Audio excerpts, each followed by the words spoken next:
साल 2019 में जम्मू कश्मीर को दो केंद्र शासित प्रदेशों के रूप में विभाजित कर दिया गया, जिसमें एक जम्मू कश्मीर था और दूसरा वहां पर लद्दाख था।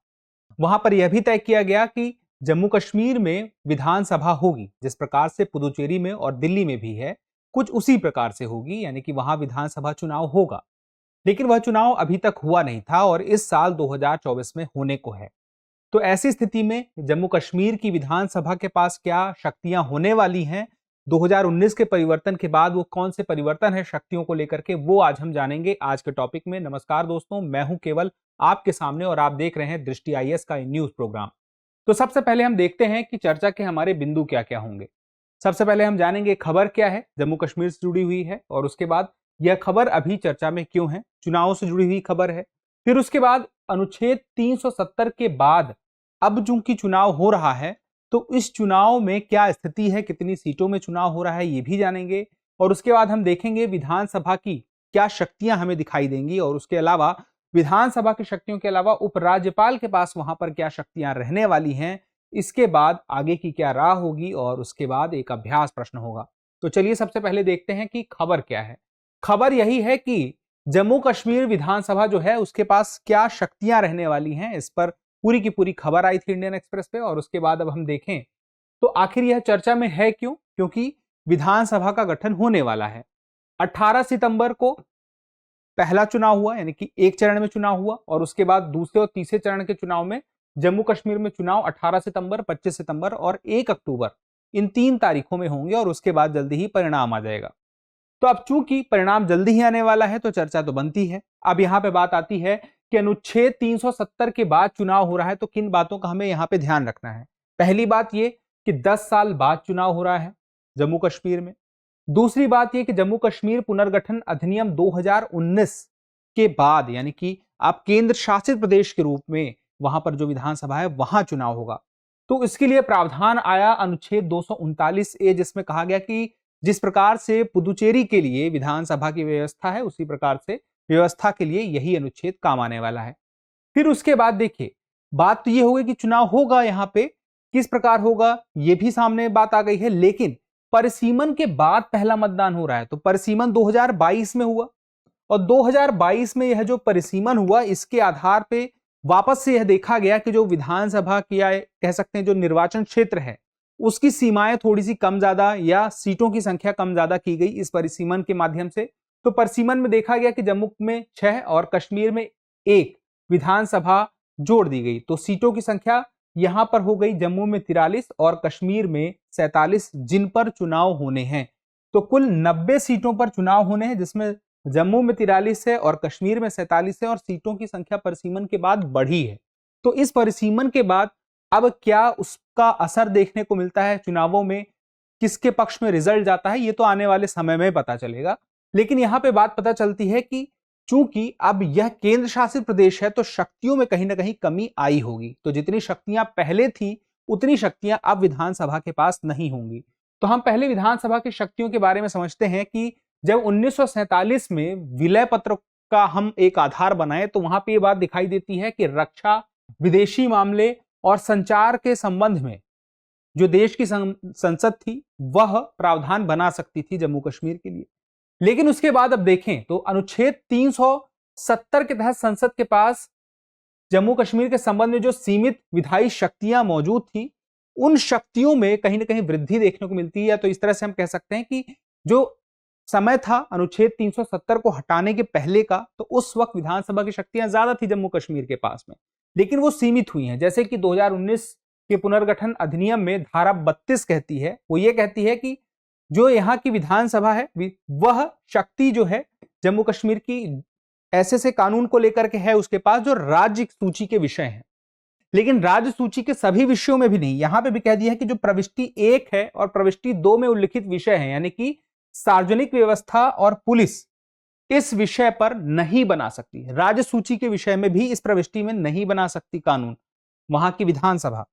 या फिर भारत के संविधान में जो 7वीं अनुसूची में संवर्ती सूची है, तो संवर्ती सूची में अमूमन जो अन्य राज्यों के पास वह क्या शक्ति होती है कि संवर्ती सूची में वो कानून अन्य राज्य बना सकते हैं।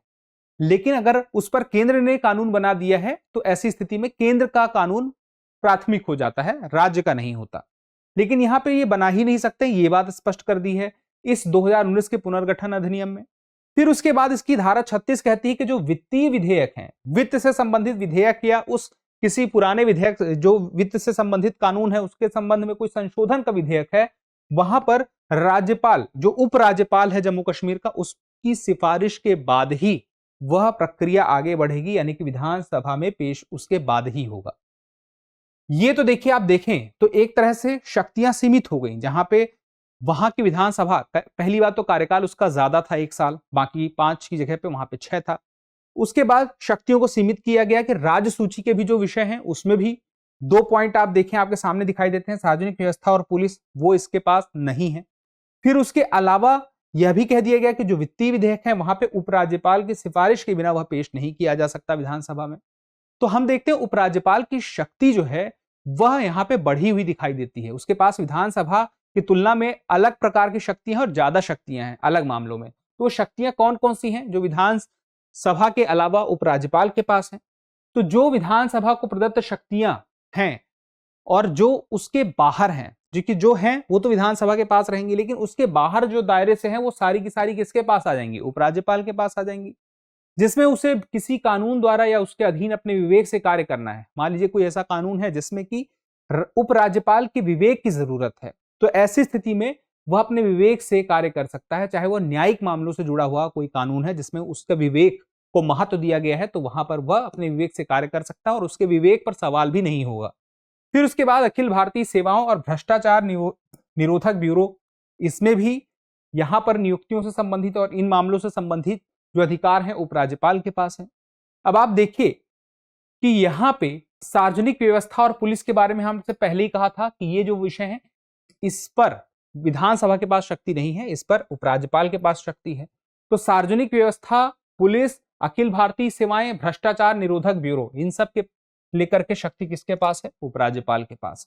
अब यहां पे मान लीजिए कोई ऐसा मामला है जिसके संबंध में उपराज्यपाल को अपने विवेक से कार्य करना है, तो वहां पर उसका विवेक अंतिम होगा और मैंने आपसे जैसे पहले ही बताया था कि सवाल नहीं उठ सकते हैं वहां पे।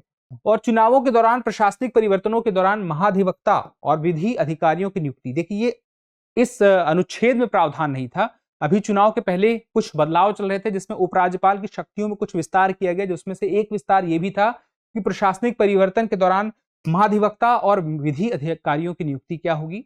उपराज्यपाल के माध्यम से होगी। कुछ और ऐसी शक्तियों में विस्तार दिया गया है उपराज्यपाल को अभी कुछ समय पहले, जुलाई के महीने में। तो ये हमें दिखाता है कि शक्तियों में यहां पर उपराज्यपाल के पास जो शक्तियां हैं और जो विधानसभा के पास है वो टकराव नहीं है, वो अलग अलग हैं, बटी हुई हैं। अब आगे बढ़ते हैं आगे की राह में। आगे की राह में देखिए एक बात आती है कि इस चुनाव के दौरान, या तो हम कह सकते हैं 2019 के दौरान भी यह बात कही गई थी कि यह जो प्रक्रिया अपनाई गई है केंद्र शासित प्रदेश के रूप में बदलने की, यह हमेशा के लिए नहीं रहने वाली है। आगे आने वाले समय में पूर्ण राज्य का दर्जा मिलेगा, तो उसकी मांग भी चलती रहती है और उसको लेकर के यह बात भी जाहिर की जाती है पार्टियों की तरफ से कि यह आगे आने वाले समय में हो सकता है कि पूर्ण राज्य बना दिया जाए। दूसरी बात होती है कि 2019 में जो कानून लाया गया था, तो उसके पीछे का उद्देश्य क्या था? देश में जैसे अन्य राज्यों में कानून को लेकर के प्रक्रिया है, जैसे अन्य राज्यों में संविधान के साथ एक प्रक्रिया का तालमेल है, वैसा ही जम्मू कश्मीर के साथ हो, यह बात पूरी तरह से लागू हो सके, यह उद्देश्य पूरा हो सके। इसके अलावा विकास में वहां पर कोई बाधा ना आ सके, इस कानून का एक पर्पस वो भी था। तो इन सारी बातों का भी आगे चल के देखना होगा क्या असर दिखाई देता है। तो फिलहाल के लिए इतना ही, लेकिन अभी एक अभ्यास प्रश्न आपके सामने है कि 2024 में जम्मू कश्मीर में कितने सीटों पर चुनाव कराया जा रहा है? 90, 100, 113 या 120? इस सवाल का जवाब आप जरूर दीजिएगा, क्योंकि जब आप जवाब देते हैं तो हमें और बेहतर करने की प्रेरणा मिलती है। फिलहाल के लिए इतना ही, जल्दी मिलते हैं अगले एपिसोड में। तब तक के लिए स्वस्थ रहें, मस्त रहें और पढ़ते रहें। धन्यवाद। डियर व्यूअर्स, अपने एग्जाम की तैयारी को और बेहतर करने के लिए हमारे चैनल को लाइक, शेयर और सब्सक्राइब करना न भूलें।